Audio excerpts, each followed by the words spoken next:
I just wanted to come on. I was just sitting here thinking about the last 10 years of my life, how it was spent, and how I didn't heed to some of the warnings that I should have had heed to. But I was sitting here reminiscing about an incident. Well, let me tell you like this. If you marry a person and they are already whorish, and I'm just gonna dig right on in. If they already a whore or already got those whorish ways, a piece of paper ain't gonna stop them from being a whore. If he already pimping before you marry him, a piece of paper is not gonna stop him from pimping. They go for a male, they go for a female. I'm just gonna dive right on in. A piece of paper is not gonna stop them. You can't turn a pimp into their husband unless he want to be delivered.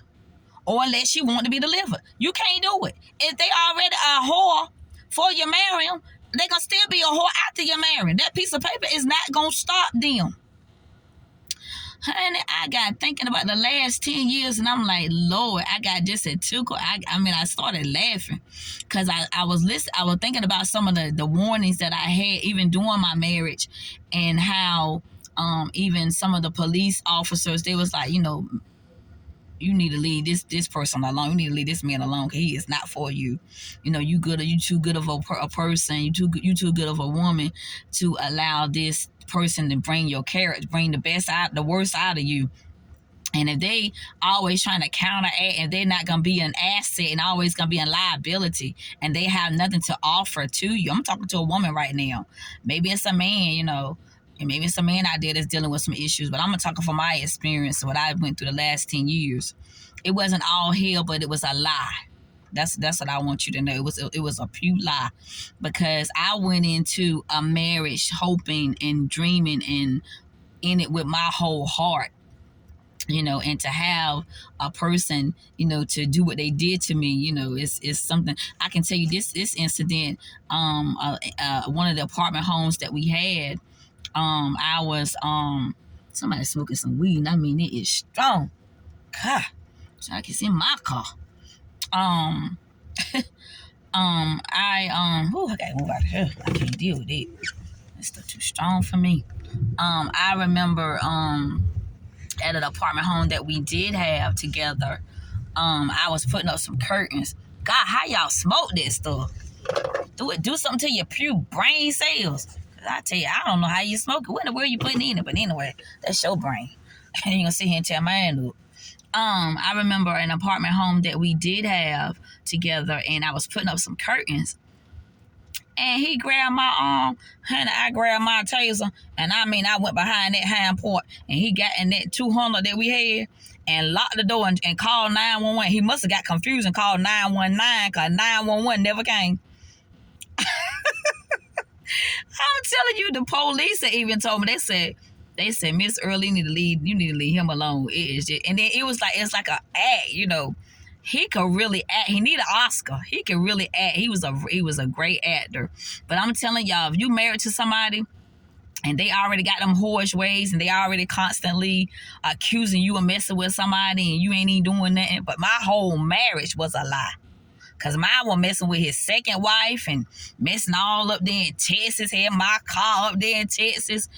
Had clothes that I bought him, posing with another woman from a church. That's why I don't trust these folks in these churches. I don't trust you. No further than I can see you. I don't trust nobody but God. My whole outlook on church folk is a whole lot different than the hell I just went through. And married to somebody say they probably been a preacher. Honey, I don't want another preacher. God gonna have to come off the pew throne and never knock me out in the glory for me to go back to a preacher. I don't want another one. He been better off getting me a roughneck like MC Light. I've been better off getting a nigga off the pew street and clean. And look, he be cleaned up and be an ex-drug dealer. Somebody that used to rob a bank than deal with a preacher. I don't want another one. I mean what I say. You hear me? The hell I just went through. You don't know the hell. I told that nigga, I said, the drawers and stuff that you left behind, I'm going to use them drawers as period drawers. When my period come on, I'm going to put my pad on and I'm going to put your drawers on. I ain't going to mess up my drawers. The hell I just went through. Nigga up there with my car. And my clothes that I bought here, I bought up there with another strumpet in a church. And she up in a prayer warrior. And you say, honey, I don't mess with these folks. Honey, whatever floats your boat, floats your boat. But these are the last days. I'm glad I know that word. I'm glad I got some accountability partners. And I'm glad Bishop Randy B. Ward taught me better. And I'm glad Ethel May Moore Roberts and Emma Spencer Owen taught me better too. I know better. I know something ain't right. Honey, when your Pew family told you something ain't right with this man, I should have had looked and said, but I had to go through what I had to go through. Just like, everybody had their own experiences. Cause my mama didn't look here. She didn't listen to everything Emma told her neither.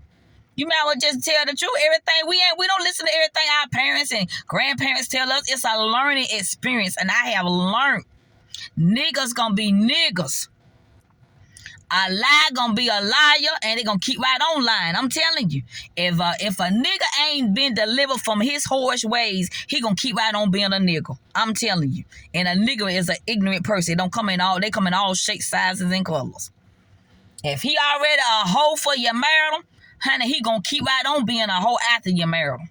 That piece of paper ain't gonna change him from being a hoe. If he ain't gonna be now, I'm telling you ain't for this, I'm telling you might well get off my page, because this is raw. You don't know the hell. I made it look good, but you don't know the hell, the accusations. And they said that I messed up one time with one person.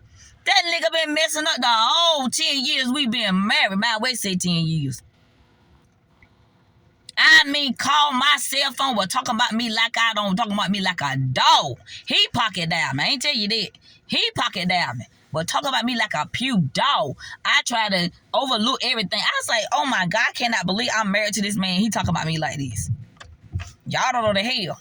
You don't. And I was like, I'm married. I was trying to make my marriage work. But then he had the nerve to inbox, had the nerve to email me. Too scared of a man to talk to me eyeball to eyeball. But gonna email me and tell me gonna get a divorce because of insanity. Insanity. Nigga, you the one insane. You the one crazy. You had a good woman. You just didn't know what to do with her. I don't know about the rest of your wives, but you had one right here. You had one, but you won't never, and I mean never, smell this shit again. I mean what I say. You will never. I don't know about the ones you went to Texas and seen, and the ones you been around here in North Carolina messing around, and then gonna tell me that because it's a spirit that ran in the early side of the family. I don't care if it ran out the woods.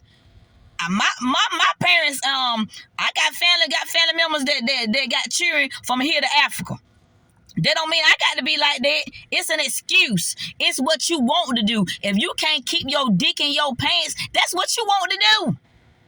It ain't got nothing to do with what your mom and daddy went through. That's a lie. It's an excuse. You just want the screw.